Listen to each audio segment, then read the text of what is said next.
श्री वल्लभाधीश की जय। सच्चिदानंद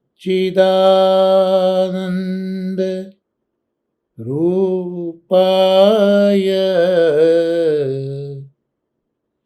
विश्वोत्पत्त्यादि हेतवे तापत्रय विनाशाय श्रीकृष्णाय वयं नुमः। जन्माद्यस्य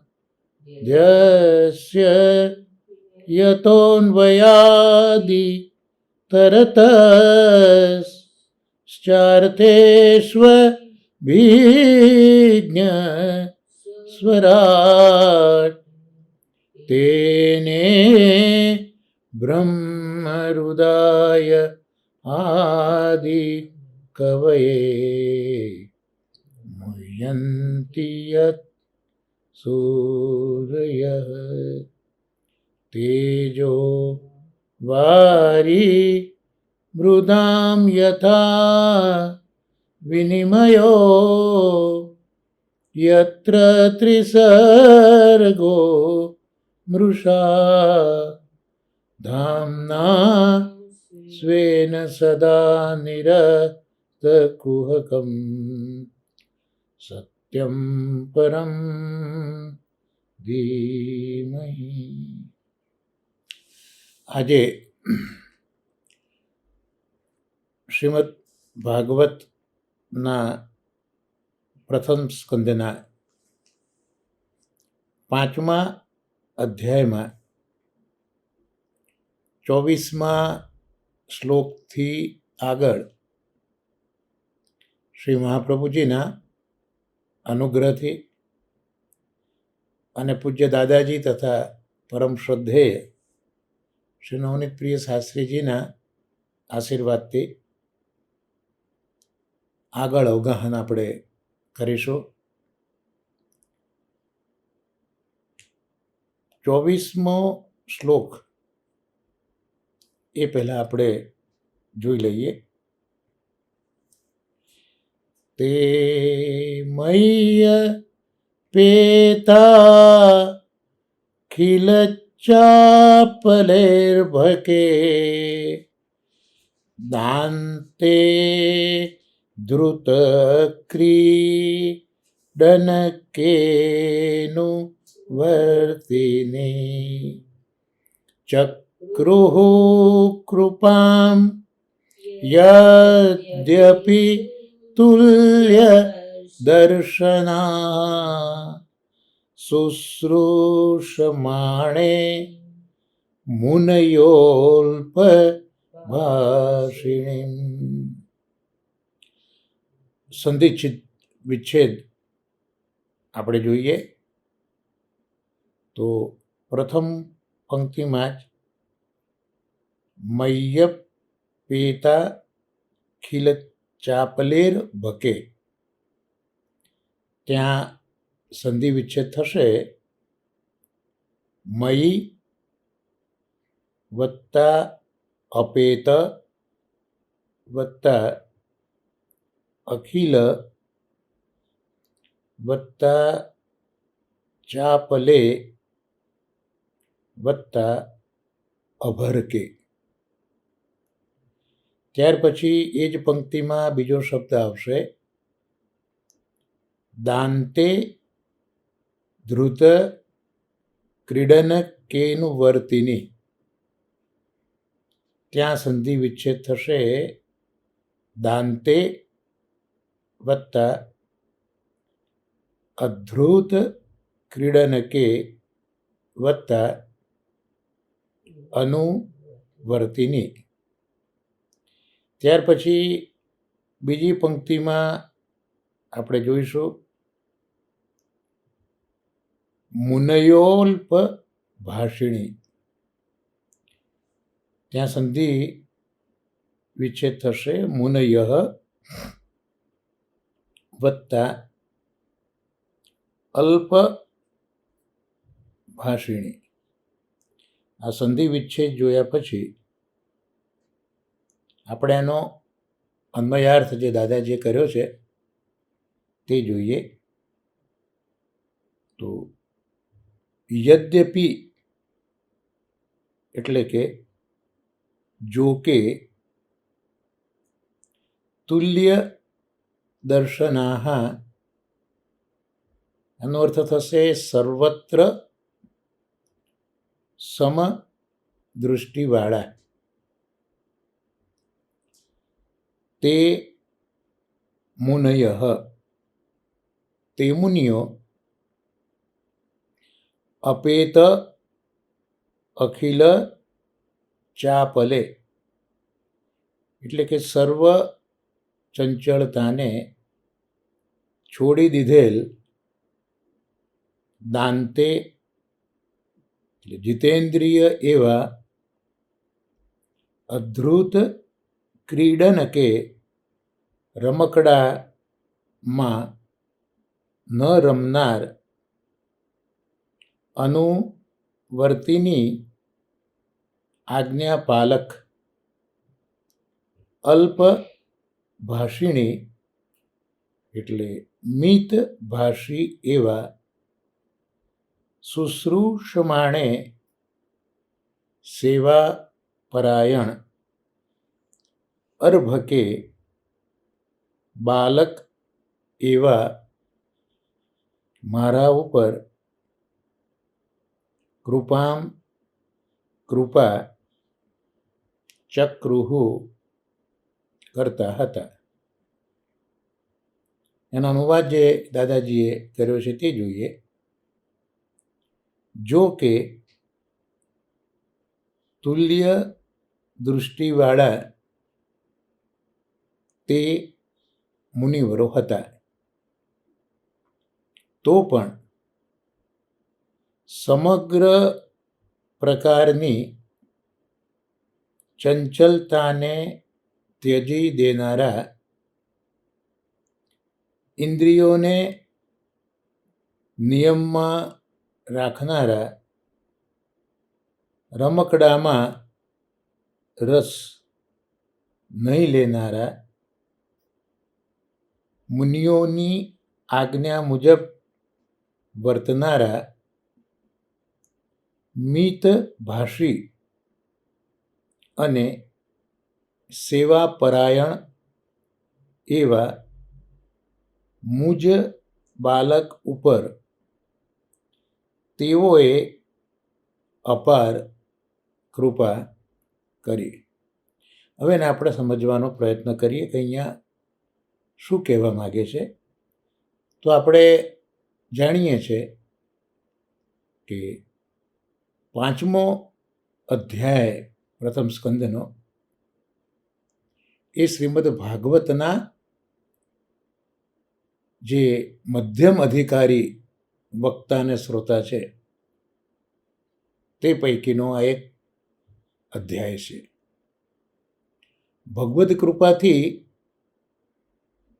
નારદજી વ્યાસજીના આશ્રમમાં પધાર્યા છે અને વ્યાસજીના મનના ખેદનું કારણ શું છે તે સમજાવે છે. અને સાથે સાથે સત્સંગનું શું મહાત્મ્ય છે. નારદજી એ એક બાલક હતા અને ત્યાંથી એ નારદ ભગવદ ભક્ત સત્સંગના પ્રભાવથી થયા. એટલે સત્સંગનું મહાત્મ્ય દર્શાવવા માટે નારદજી આ અધ્યાયમાં પોતાના જીવનનું કથન શ્રી વ્યાસ મહર્ષિજી પાસે કરી રહ્યા છે. શરૂઆતના શ્લોકોમાં આપણે જોયું કે ચતુર્માસ ગાળવા માટે એક 4 પરમહંસો એક વેદવાદી બ્રાહ્મણના આશ્રમમાં આવ્યા હતા અને અહીંયા જ નારદજીની માતા, બ્રાહ્મણ માતા એ દાસી તરીકેનું કામ કરતી હતી. અને નારદજીને 5 વર્ષના નારદજી એ વખતે હતા. અને આ જે 4 મહાપુરુષો આવેલા હતા, પરમહંસો, એમની સેવામાં આ બાળ નારદને મૂકી દેવામાં આવ્યો. હવે નારદજી આગળ આ શ્લોકમાં એ કહી રહ્યા છે કે નારદજી પોતે એક સેવક, એક દાસ તરીકે કામ કરે છે અને જેની સેવા કાર્ય કરી રહ્યા છે એ પરમહંસો છે. તો નારદજી કહે છે કે એ વખતે હું કેવો હતો અને પરમહંસો કેવા સ્વભાવના હતા, તેનું નિરૂપણ આ શ્લોકમાં નારદજી કરવા માગે છે. તેમાં જે મુનિવરો આવેલા હતા 4, એ તુલ્ય દૃષ્ટિવાળા એ મુનિવરો હતા. એટલે તુલ્ય દર્શન એટલે સર્વત્ર જેમની સમદ્રષ્ટિ છે, દરેકમાં જેમને એક સરખો ભાવ, એક સરખી દ્રષ્ટિ દરેકમાં, તો એવા એ તુલ્ય દ્રષ્ટિવાળા મુનિવરો હતા. અને પોતાના વિશે વાત કરે છે. નારદજી કહે છે કે એ વખતે સમગ્ર પ્રકારની જે ચંચલતા, બાલ સહજ ચંચલતા, એ મેં ત્યજી દીધી હતી. ઇન્દ્રિયોને હું નિયમનમાં રાખતો હતો. રમકડાઓમાં રસ લેવાની ઉંમરે હું રમકડામાં રસ લેતો નહોતો અને મુનિઓ જે આજ્ઞા કરતા એ મુજબ હું વર્તતો હતો. હું મિતભાષી હતો, સેવા પરાયણ હતો. આવો હું બાળક, એના ઉપર એ ભલે મુનિવરો હતા પણ તુલ્ય દ્રષ્ટિવાળા હોવાથી આ મારા બાળક સ્વરૂપને, મારી બાલ્યાવસ્થામાં મને બાળકને, એના ઉપર આ મુનિવરોએ અપાર કૃપા કરી છે. એટલે અહીંયા એક સેવકના શું લક્ષણો છે અને એક સિદ્ધ પુરુષના લક્ષણો શું છે એનું દર્શન અહીંયા કરાવતા દાદાજી સમજાવે છે કે આ શ્લોકમાં એક સજ્જન અને એક સેવક, એમના કેવા ગુણો હોય, સજ્જનના ગુણ કેવા હોય, સેવકના ગુણો કેવા હોય, એનું નિરૂપણ કર્યું. કારણ કે સેવક તો નારદજી છે જ, અને સજ્જન જે પધારેલા 4 મુનિઓ છે. તો સેવકના જે 4 ગુણો અહીંયા બતાવ્યા, તે 4 વિશેષણો આ શ્લોકની અંદર આપણે જોયા. એક તો અપેતાખિલ ચાપલે, એટલે દેહ, ઇન્દ્રિય અને ચિત્ત, એ 3 એક બાળકના તો ચંચલ હોય. અમે 5 વર્ષનું બાળક હોય એ બેસી જ ના શકે. દેહ, એની ઇન્દ્રિયો, એનું ચિત્ત પણ ભમતું હોય. એ 3 બાળકના ચંચલ હોય છે. તો આ જે દેહ, ઇન્દ્રિય અને ચિત્તની ચંચલતા છે, એ જે સેવક નારદજી છે, એ નારદજીમાંથી આ ચંચલતા દેહ, ઇન્દ્રિય અને ચિત્તની એ ચાલ્યા ગયા છે. એટલે નારદજીમાં આવી ચંચલતા નથી. એટલે અહીંયા દાદાજી વડીલોને એક માર્ગદર્શન આપે છે કે ચાહે વડીલ હોય કે વાલી હોય, એને બાળકોના દેહને વ્યાયામથી, ઇન્દ્રિયોને શિક્ષણ આપતા દ્રશ્યોથી અને મનને પ્રેમથી દ્રઢ કરવા જોઈએ. એટલે બાલ્યાવસ્થાથી જ જે માતા પિતા ગાર્ડિયન છે એમણે પોતાના બાળકો માટે આ કરવું જોઈએ, જેથી દેહ, ઇન્દ્રિય અને મન એમને સચવાયેલા રહે.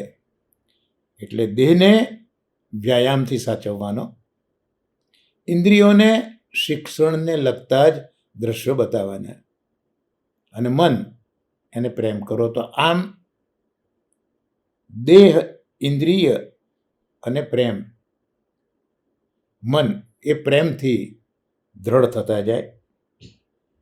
એટલે આ જે વિશેષણ બતાવ્યા, એટલે દાદાજી કહે છે કે 3 દોષનો જે અભાવ છે દેહના, ઇન્દ્રિયના અને મનના, આ 3 દોષોનો જે અભાવ છે એ નારદજીમાં છે. એટલે સેવકમાં આ 3 દોષનો અભાવ હોવો જોઈએ.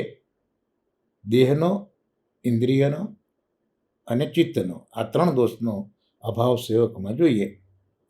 તો આ દોષના અભાવ પછી પણ હવે સેવકમાં ગુણો પણ જોઈએ. મુનિઓએ નારદજીને જે દાન કર્યું છે એ આ દોષના અભાવના લીધે તો છે જ, પણ સાથે સાથે 5 ગુણો પણ સેવક તરીકેના નારદજીમાં અહીંયા બતાવ્યા.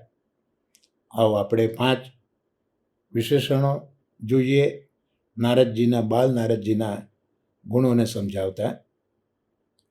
તો એમાં એક બતાવ્યું દાંતે. દાંતે એટલે ઇન્દ્રિયોનો સંયમ. ઇન્દ્રિયોના સંયમને દાંતે તરીકે અહીંયા ઓળખાયો. ત્યાર પછી અધ્રુત ક્રીડનકે. બાળક હોય એને રમકડામાં અને રમતમાં જ રસ હોય, એનો ભાવ જ એમાં હોય. પણ અહીંયા નારદજીને રમકડામાં કે રમતમાં રસ નથી કે ભાવ નથી, એટલે રસનો અભાવ નારદજીને રમકડા અને રમતમાં છે. આ બીજો ગુણ બતાવ્યો નારદજીનો. ત્રીજો ગુણ બતાવ્યો અનુવર્તિની, એટલે સજ્જનની પાછળ પાછળ જ વિચરણ કરવું, સજ્જનના પગલે પગલે ચાલવું, સજ્જનને અનુસરવું. તો આ ત્રીજો ગુણ સજ્જનના અનુસરણનો, સજ્જનના પગલે પગલે ચાલવાનો, એ આ ત્રીજો ગુણ નારદજીમાં બતાવ્યો. ચોથો ગુણ બતાવ્યો શુશ્રૂષમાણે, એટલે સેવા અને શ્રવણ. અહીંયા શુશ્રૂષા શબ્દ સેવા અને સ્મરણ બંને માટે વપરાયો. તો સેવા અને શ્રવણ એમાં પરાયણ નારદજી, આ ચોથો ગુણ નારદજીનો. અને અલ્પ ભાષિણી, એટલે મૌનનું અવલંબન, મૌન રહે, બોલ ન કરે. તો સેવકના આ 5 સદગુણો બતાવ્યા કે એક તો ઇન્દ્રિયોનો સંયમ હતો, રમકડામાં કે રમતમાં રસનો અભાવ હતો, સજ્જનની પાછળ પાછળ વિચરણ એ કરતા હતા. સેવા અને શ્રવણમાં પણ પરાયણ હતા અને મૌનનું અવલંબન કરીને નારદજી રહ્યા હતા. તો એક સેવક તરીકે કયા દોષનો અભાવ જોઈએ અને એક સેવક તરીકે કયા ગુણનો સંચય જોઈએ, તે અહીંયા આ નારદજીના, બાલ નારદજીના ચરિત્ર ઉપરથી આપણને ખૂબ જ સ્પષ્ટ થાય છે. એટલે આ 3 દોષનો અભાવ, તે જ દેહ, ઇન્દ્રિય અને ચિત્ત, એની ચંચલતાનો ત્યાગ, એ આ 3 પ્રકારના દોષનો અભાવ. અને 5 પ્રકારના ગુણો: ઇન્દ્રિયોનો સંયમ, રમકડામાં કે રમતમાં રસ ન લેવો, સજ્જનોના પગલે પગલે ચાલવું, સેવા સજ્જનોની, અને જે કથા કરતા હતા એ શ્રવણમાં પરાયણ રહેવું, અને મૌનનું અવલંબન. તો નારદજીમાં આ રીતે 3 દોષોનો અભાવ, 5 ગુણો છે. નારદજી અહીંયા પોતાના વખાણ નથી કરી રહ્યા, પણ નારદજી આપણા જેવા જીવોને આ બતાવી રહ્યા છે કે સેવા કઈ રીતે થાય અને સેવાનું ફલ કઈ રીતે મળે.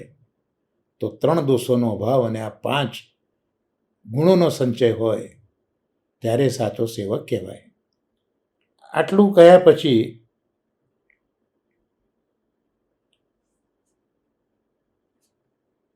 જે સંત છે,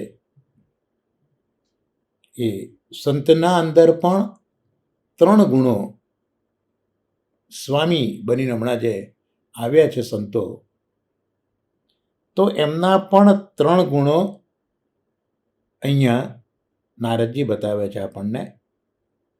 કે એક તો ચક્રુહુ કૃપામ, કૃપા કરી.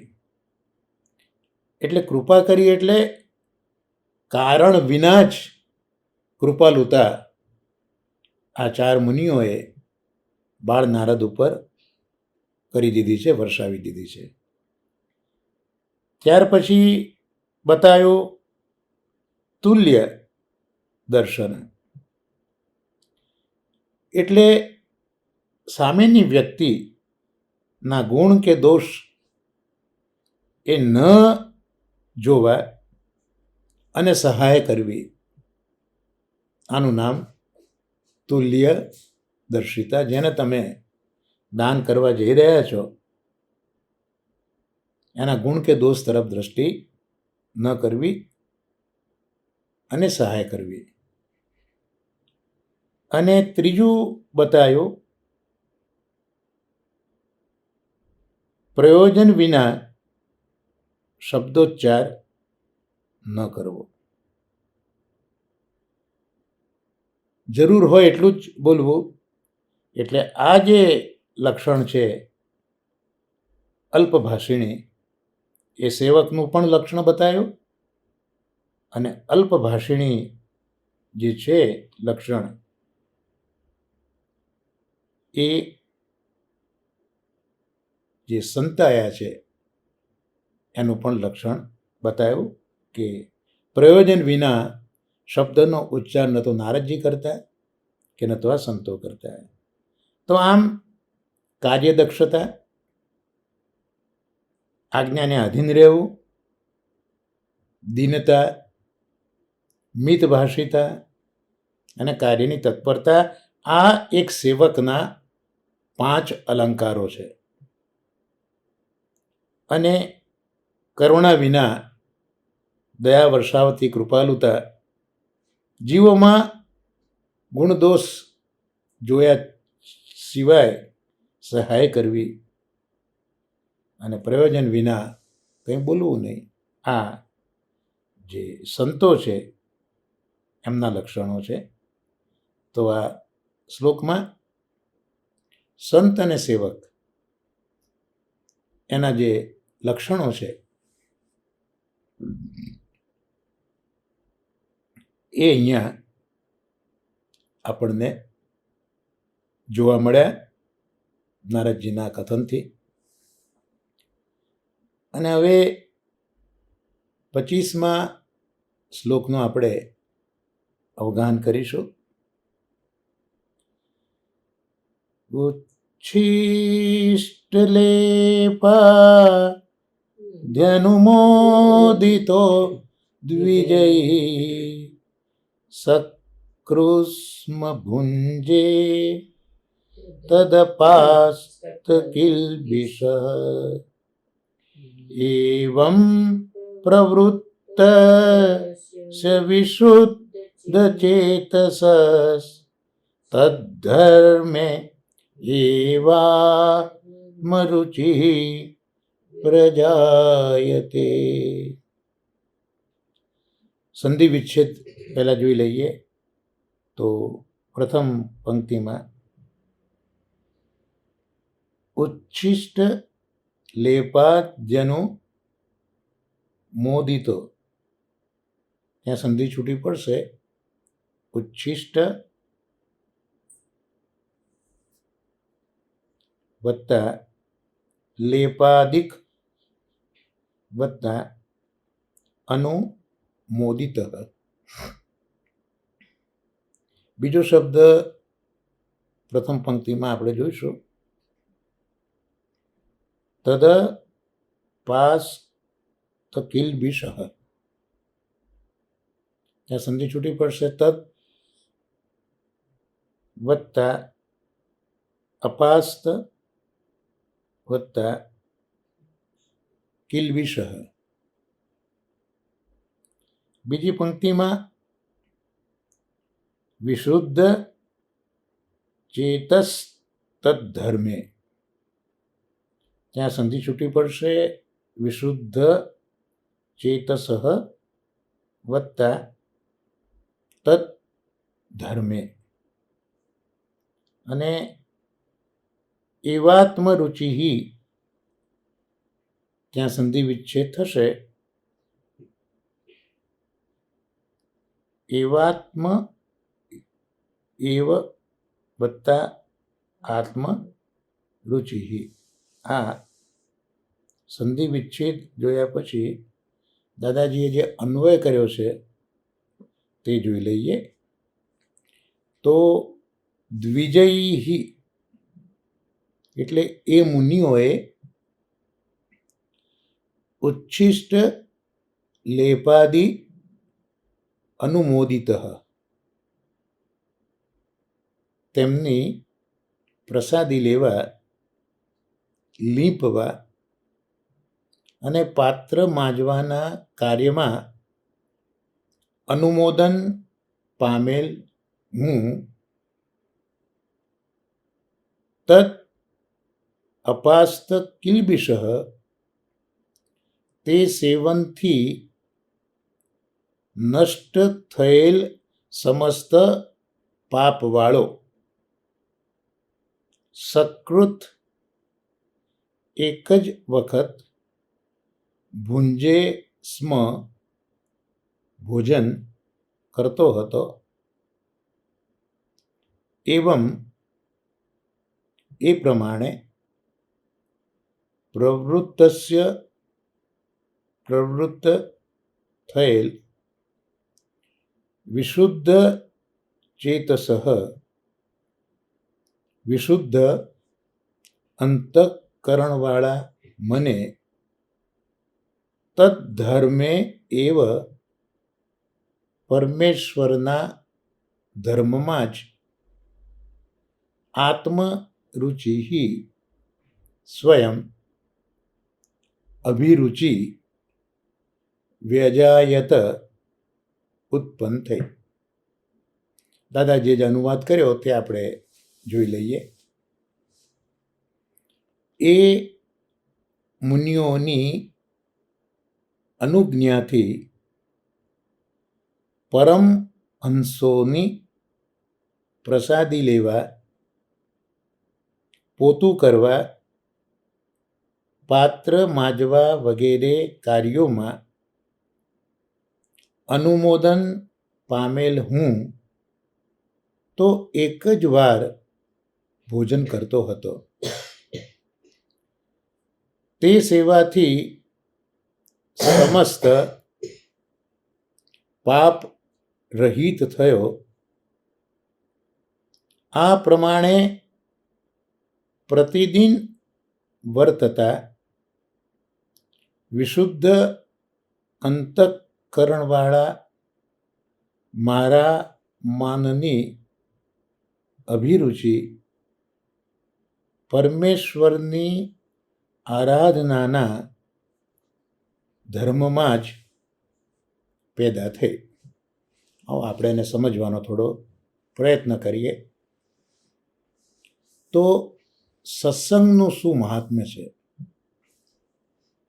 તે નારદજી વ્યાસજીને પોતાના જીવનના પ્રસંગોથી કહી રહ્યા છે. તો એક 5 વર્ષના બાળકને પણ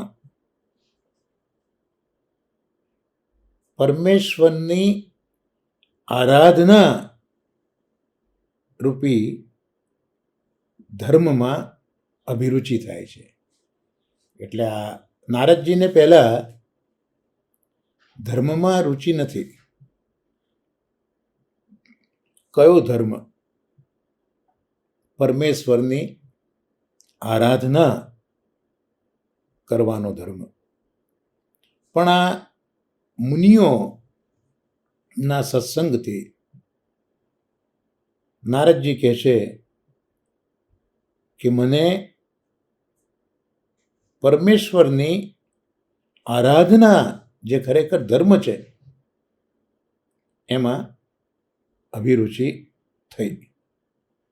જો જોઈએ તો વ્યાસ મહર્ષિજીએ પણ ઘણું લખ્યું છે, ઘણા વ્રતો કર્યા છે, પણ પરમેશ્વરને કેન્દ્રમાં રાખીને જે આરાધના થવી જોઈએ એ વ્યાસજીના જીવનમાં નથી. એ નારદજી સમજે છે.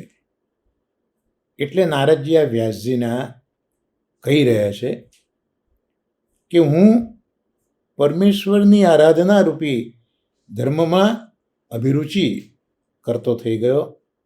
કેમ? તો એનું કારણ બતાવ્યું કે મુનિઓની સેવાથી. પણ કઈ સેવા નારદજી પાસે એ મુનિઓએ લીધી છે અને નારદજીએ કરી છે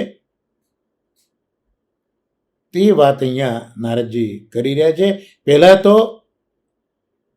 મુનિઓની આજ્ઞા હતી, અનુજ્ઞા હતી. એટલે નારદજીએ જાતે કર્યું એવું નથી, પણ સંત પુરુષોએ જે આજ્ઞા કરી એ આજ્ઞા પ્રમાણે કામ કર્યું છે. એટલે આજ્ઞાનું અનુવર્તન કરનારા નારદજી આપણે જે શરૂઆતના શ્લોકમાં જોયું એમનું લક્ષણ. તો કઈ આજ્ઞા કરી પરમહંસોએ? તો એક તો નારદજીને પ્રસાદી લેવા માટે કહ્યું, બીજું પોતું કરવા માટે કહ્યું, ત્રીજું પાત્ર માંજવા વગેરે કાર્યો કરવાનું કહ્યું. તો આવી રીતે કયા કાર્યોનું અનુમોદન, કયા કાર્યોની આજ્ઞા આ પરમહંસોએ કરી છે તે બતાવ્યું. કે એક તો પ્રસાદી લેવાનું, બીજું પોતું કરવાનું, પાત્ર માંજવા, આ બધા કાર્યોમાં મને અનુમોદન મળ્યું. અને પછી પોતાની વાત કરતા નારદજી કહે છે કે હું એક જ વાર ભોજન કરતો હતો. એટલે એક જ વાર ભોજન કરતો હતો અને આ પ્રસાદી લેતો હતો, પોતું પાત્રો માંજવાના કાર્યો કરતો હતો.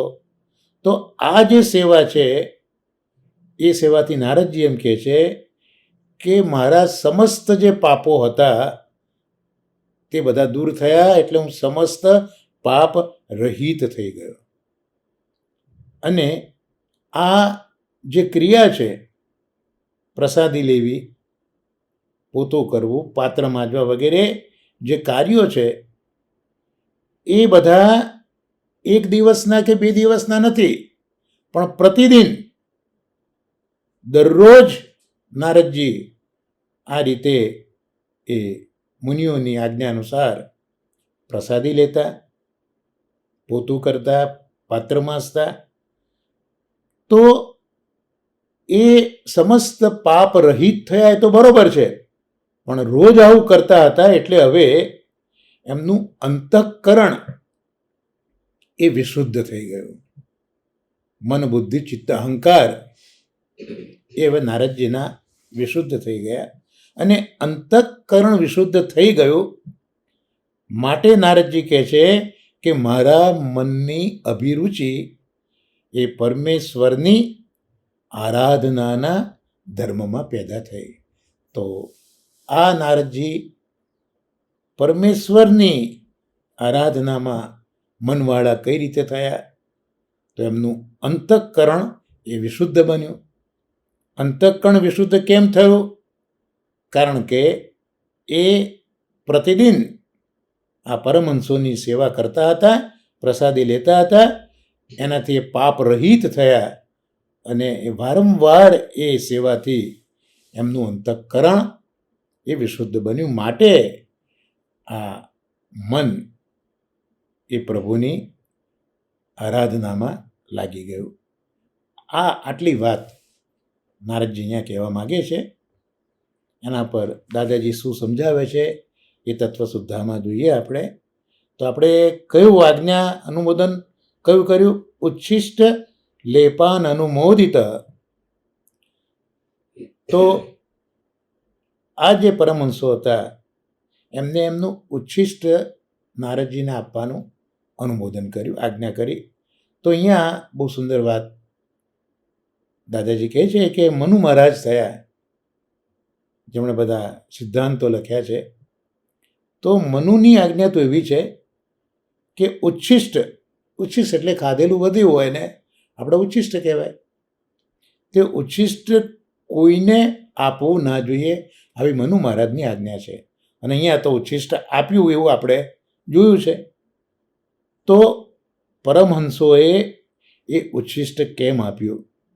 જો ઉચ્છિષ્ટ આપણે કોઈને આપી ન શકીએ, આપણું ખાધેલું વધેલું એ કોઈને ન અપાય, તો આ તો પરમહંસો છે, એમણે કેમ આવું કર્યું જ્યારે મનુની આજ્ઞા નથી? તો અહીંયા કહે છે કે આવા સંત પુરુષો હોય ને એમની પ્રસાદીથી જીવમાં પાપ શુદ્ધિ થાય છે અને બુદ્ધિની પણ શુદ્ધિ થાય છે. એટલે પાપ શુદ્ધિ અને બુદ્ધિની શુદ્ધિ એ આ સંતોની પ્રસાદીથી થાય છે. સામાન્ય વ્યક્તિઓ નથી, પણ પરમહંસો સંતો છે. એટલે એમનું ઉચ્છિષ્ટ એ પાપ શુદ્ધિ કરે છે અને બુદ્ધિની શુદ્ધિ કરે છે.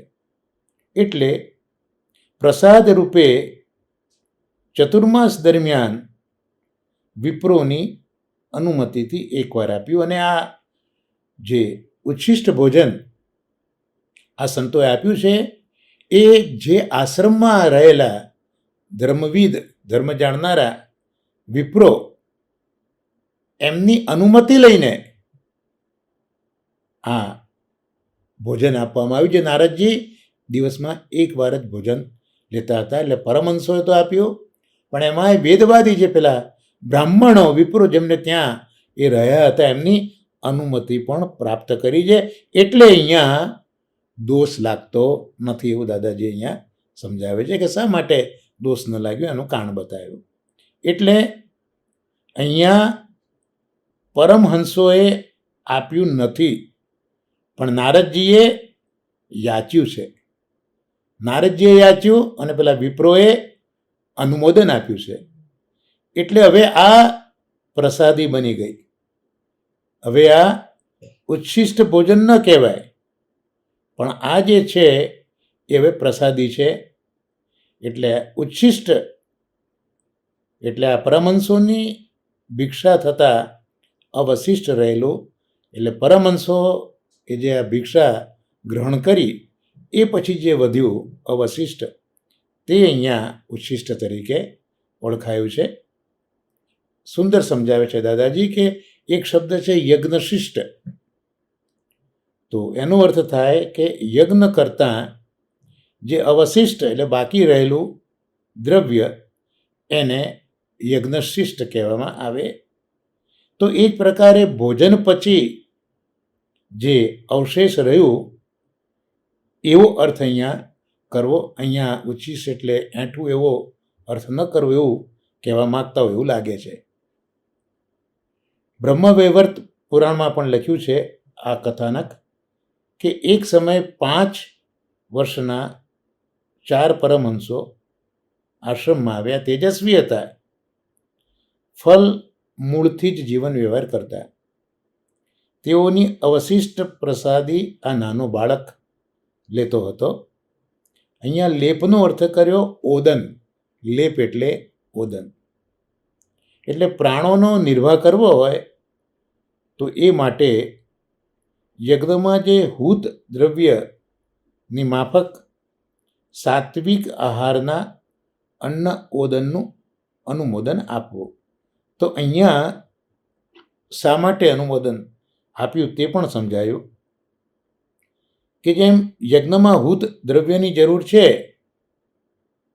એવી રીતે અહીંયા પ્રાણનો નિર્વાહ કરવા માટે સાત્વિક આહાર, સાત્વિક અન્ન જેને ઓદન કહેવાય એનું અનુમોદન આપ્યું. એવો બીજો એક અર્થ પણ કરે છે, જેથી પરમહંસોએ અહીંયા કોઈ દોષ કર્યો નથી એવું સમજાવવા માગે છે. ભિક્ષા કર્યા પછી પાત્રો અને ભૂમિ સ્વચ્છ કરવાનું અને લીંપવાનું અનુમોદન મળ્યું. એટલે એક તો પેલું ઉચ્છિષ્ટ પ્રસાદી લેવાની પણ આજ્ઞા મળી અને સાથે સાથે ભિક્ષા કર્યા પછી પાત્રો અને ભૂમિને સ્વચ્છ કરવા અને લીંપવું આનું પણ અનુમોદન બાળ નારદને મળ્યું. પરમહંસો તો અતિથિ હતા અને અતિથિ માટે એવું કહેવાય કે અતિથિ એ વિષ્ણુનું સ્વરૂપ છે. તો વિષ્ણુ સ્વરૂપે જ આ પરમહંસો આવ્યા હતા. એટલે નારદજીએ અતિથિના જમ્યા પછીથી જ પ્રસાદી આમે લેવી જોઈએ. એટલે બાળ નારદે જે કર્યું તે ઉચિત છે, કારણ કે આવેલ અતિથિ વિષ્ણુ સ્વરૂપ છે. એટલે એમને ભોજન કર્યા પછી જ અતિથિને જમાડ્યા પછી જ પ્રસાદી લેવી જોઈએ. એટલે એક સિદ્ધાંત દાદાજી કહે છે કે આર્ત એટલે દુઃખી, આર્ત, અતિથિ, અભ્યાગત, આપ્ત પોતાનો વગેરેને આપતા જે અવશિષ્ટ રહે, જે બાકી રહે એ ભોગવવું એ યજ્ઞોચ્છિષ્ટ છે. એટલે જેમ યજ્ઞમાં હોમ કરતાં વધે તો એમાં કોઈ પાપ કે અપરાધ નથી, એવી રીતે કોઈ આર્ત વ્યક્તિ આવ્યો, અતિથિ આવ્યો હોય, કોઈ અભ્યાગત આવ્યો હોય, આમ આપ્તજન હોય, એ બધાને આપતા આપતા ભોજન લેવડાવતા જે બાકી રહે એ જો લઈએ તો એ યજ્ઞોચ્છિષ્ટ થઈ જાય છે. યજ્ઞની આહુતિ આપ્યા પછી વધેલા અન્ન સાથે એને સરખાયું છે, પવિત્ર છે. અને આનાથી જે મતિમાંથી મમતાને ભોગ રૂચિને હરે છે. એટલે આ પ્રકારનું ભોજન લેવાથી આપણી બુદ્ધિમાં જે મમતા છે અને ભોગ તરફની રુચિ છે એનું હરણ થાય છે, એ દૂર થાય છે. તો આ રીતે આજે આપણે 24મો અને 25મો શ્લોક પ્રથમ સ્કંદના 5મા અધ્યાયમાં પૂજ્ય દાદાજી અને શાસ્ત્રીજીની કહાનીથી અહીંયા જોયો છે. એટલે ભાગવતનો સત્સંગ અહીંયા આપણે સંપન્ન કરીએ છીએ. અને આપણો બીજો સત્સંગ છે પુરુષોત્તમ સહસ્ત્રનામ, જેમાં 145 અને 146 બે નામ આપણે જોયા હતા. ત્રીજો સ્કંદ ચાલી રહ્યો છે, એમાં 36મા શ્લોકમાં આ બે નામ જોયા હતા. હવે 36મા શ્લોકની અંદર જે બીજા નામ છે બાકીના તે આપણે જોઈશું. શ્લોક આ પ્રમાણે છે: સેતુર વિધરણો જૈત્રો હિરણાક્ષાંતક સુર દિતિ કશ્યપ કામૈક હેતુ સૃષ્ટિ પ્રવર્તક. તો બસ આ સુર અને દિતિ કશ્યપ કામૈક હેતુ સૃષ્ટિ પ્રવર્તકા બે નામનું અવગાહન 36મા શ્લોકમાં ગયા સત્સંગમાં બાકી રહેલું હતું. તો આજે હવે 147મું નામ આપણે જોઈશું. ત્યાં કહ્યું છે સુરહ. તો સુરના આમ તો ઘણા અર્થો થાય, પણ અહીંયા સુરહનો અર્થ શ્રી રઘુનાથજી મહારાજે કર્યો છે કે સુરહ એટલે સુંદર શોભા આપનારા. તો પ્રભુની શોભા સુંદર છે, સુંદર શોભા આપનારા પ્રભુ છે એવું કહ્યું. તો કઈ લીલામાં શ્રી મહાપ્રભુજી આ નામ પ્રગટ કરે છે તે જોઈ લઈએ. તો હિરણાક્ષ દૈત્યનો ભગવાને નાશ કર્યો, જે આપણે 146માં નામમાં જોયું કે હિરણાક્ષાંતક, એટલે હિરણાક્ષ દૈત્યનો અંત ભગવાને કર્યો એ આપણે જોયું. તો આ દૈત્યનો નાશ કર્યો એનાથી શું થયું? તો એનાથી સર્વનું કલ્યાણ થયું. સર્વનું કલ્યાણ કેમ થયું? કારણ કે હિરણાક્ષ ભૂમિને જ રસાતલમાં લઈ ગયો હતો. અને વેદોએ પણ કહ્યું છે, બ્રહ્માજીએ જ્યારે સૃષ્ટિનું સર્જન કરી જીવોને પ્રગટ કર્યા ત્યારે યજ્ઞ કરવાની આજ્ઞા બ્રહ્માજીએ કરી છે. પણ આ યજ્ઞ કરવા માટેની ભૂમિ તો જોઈએ, પણ એ ભૂમિ તો આ અસુર હિરણાક્ષ એ પોતે લઈ ગયો છે, હરી ગયો છે. એટલે જે સર્વનું કલ્યાણ થવું જોઈએ યજ્ઞથી એ થતું નહોતું. એટલે આ ભૂમિ જ્યારે પાછી આવી, કઈ રીતે પાછી આવી? હિરણાક્ષ દૈત્યનો નાશ કરવાથી. તો આનાથી શું થયું? બધા જ યજ્ઞ કરી શકશે, દેવ કાર્ય કરી શકશે. તો જે બધા હતા એ બધાનું હવે કલ્યાણ થયું. આ રીતે હિરણાક્ષ દૈત્યનો નાશ થતાં સર્વનું કલ્યાણ થયું. એટલે અહીંયા જે શોભા શબ્દ વાપર્યો છે એ કલ્યાણ માટે વાપર્યો છે. એટલે સર્વનું જે કલ્યાણ પ્રભુએ આ રીતે કર્યું, તો એ કલ્યાણ અહીંયા શોભા શબ્દથી બતાવે છે. તો આ કલ્યાણ જ શોભારૂપ છે. એટલે પ્રભુ આ રીતે સૌભાગ્ય આપનારા છે, શોભારૂપ સૌભાગ્ય આપનારા છે, બધાનું કલ્યાણ કરનારા છે. પ્રભુ તો સર્વજન ઉપર દયા કરે છે, એમના દુઃખોને દૂર કરે છે. અને આ રીતે સુંદર સૌભાગ્યનું દાન પ્રભુ કરે છે. એટલે સુંદર શોભા આપનારા, એટલે સુંદર સૌભાગ્ય, કલ્યાણ સ્વરૂપ સૌભાગ્યનું દાન કરનારા.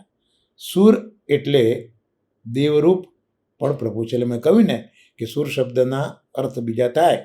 તો અહીંયા સુર એટલે દેવ, તો દેવરૂપ પણ પ્રભુ છે. અને દેવરૂપ પ્રભુ એ સર્વનું કલ્યાણ કરીને શોભારૂપ બન્યા છે, સૌભાગ્યનું દાન કરે છે. હવે 148મું નામ, દિતિ કશ્યપ કામૈક હેતુ સૃષ્ટિ પ્રવર્તક. તો દિતિ અને કશ્યપ એમની કામ હેતુવાળી સૃષ્ટિને પ્રગટ કરનારા.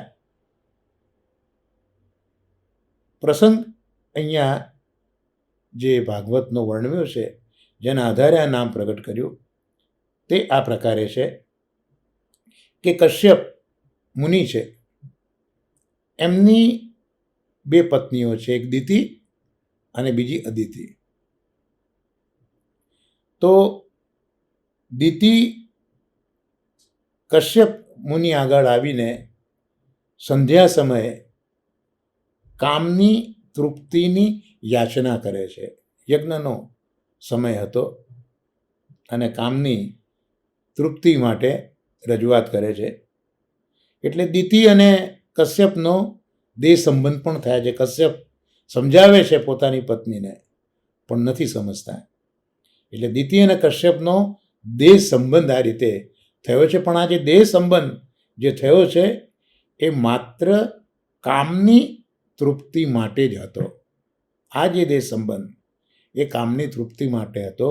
મહાપ્રભુજી સહજ યાદ આવે નિરુદ્ધ લક્ષણમાં, પુત્રે કૃષ્ણ પ્રિયે રતિ. પુત્રોત્પત્તિ પણ એવી હોવી જોઈએ જે કૃષ્ણમાં પ્રીતિ કરનારો થાય, અથવા તો કૃષ્ણમાં સેવા કરનારો પુત્ર મળે એ માટેનો સંબંધ જોઈએ એ મહાપ્રભુજી આજ્ઞા કરી છે. તો અહીંયા જે દેહ સંબંધ છે એ કામની તૃપ્તિ માટે જ હતો. એટલે ફલસ્વરૂપ આ સંબંધથી જે સૃષ્ટિ થઈ તે દૈત્ય સૃષ્ટિ થઈ. કારણ કે આ પ્રકારના સંબંધમાં કોઈ ધાર્મિક હેતુ નહોતો, જે મહાપ્રભુજી આપણને સમજાવ્યો, પુત્રે કૃષ્ણ પ્રિય રતિ. તો આ જે સંબંધ થયો છે એ માત્ર કામની તૃપ્તિ જ હતી, કોઈ ધાર્મિક હેતુ નહોતો. અને આ જ આખી રજૂઆત ભાગવતના 3જા શ્લોકના 14મા અધ્યાયમાં 7મા શ્લોકમાં કરી છે. દિતિર્દાક્ષાયણી ક્ષત્તર મારીચમ કશ્યપમ પતિમ અપત્ય કામાચકમે સંધાયામ રુચ્યયાર્દિતા. એકવાર આ દક્ષની પુત્રી દિતિ એને પુત્ર પ્રાપ્તિની ઈચ્છાથી કામાતુર થઈને સાયંકાળે પોતાના પતિ જે મરીચીના પુત્ર છે એટલે મરીચીનંદન કશ્યપ આગળ આ પ્રાર્થના કરી છે. તો અહીંયા આ કામાતુર દિતિ છે એની પુત્ર પ્રાપ્તિની પ્રાર્થના છે. એટલે અહીંયા આ જે કહ્યું શ્રી મહાપ્રભુજીએ કે આ જે સંબંધ છે દિતિ કશ્યપનો એમાં કામનો હેતુ છે, એટલે એવી સૃષ્ટિ થઈ છે. એટલે દૈત્ય સૃષ્ટિ પ્રગટ થવાનું મૂળ બીજ આ કથામાં જોવા મળે છે. એટલે હિરણ્યકશ્યપુ કઈ રીતે થયા, તો એ સમગ્ર કથા દૈત્ય સૃષ્ટિની કથાનું બીજ આ પ્રસંગમાં રહેલું છે. પણ આ પંચમલાલજી આજ્ઞા કરે છે કે આ પણ ભગવાનની ઈચ્છા જ છે. આથી દૈત્ય સૃષ્ટિને પ્રગટ કરનારા પણ પ્રભુ છે. આ તો પ્રભુ છે, સમદ્રષ્ટિ છે. એમના માટે તો ચાહે દૈત્ય સૃષ્ટિ હોય કે દેવ સૃષ્ટિ હોય સમાન છે, કારણ કે બંને પ્રગટ કરનારા ભગવાન જ છે. એટલે આ જે સૃષ્ટિ પ્રગટ થઈ એ પણ પ્રગટ કરનારા પ્રભુ જ છે, એવું મહાપ્રભુજી અહીંયા નામ પ્રગટ કર્યું છે.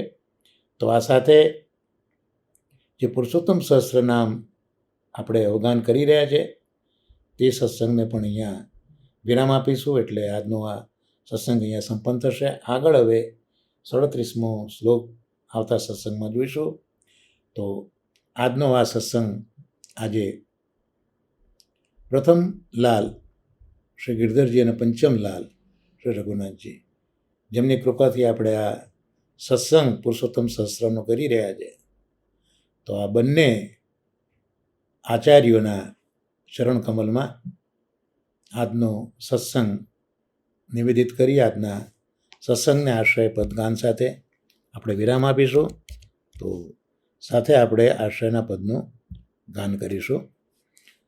દ્રઢઈન ચરણન કેરો ભરોસો, દ્રઢઈન ચરણન કેરો શ્રી વલ્લભનખ ચંદ્ર છટાબિન સબ જુગમાં જ અંધેરો ભરોસો, દ્રઢઈન ચરણન કેરો સાધન ઓર નહીં આ કલી में जासू होत निवेरो, सूर कहा कहे दुविधा धरो, बिना मोल को चेरो भरोसो, दृढ़ चरणन केरो, दृढ़ चरणन केरो भरोसो, दृढ़ चरणन.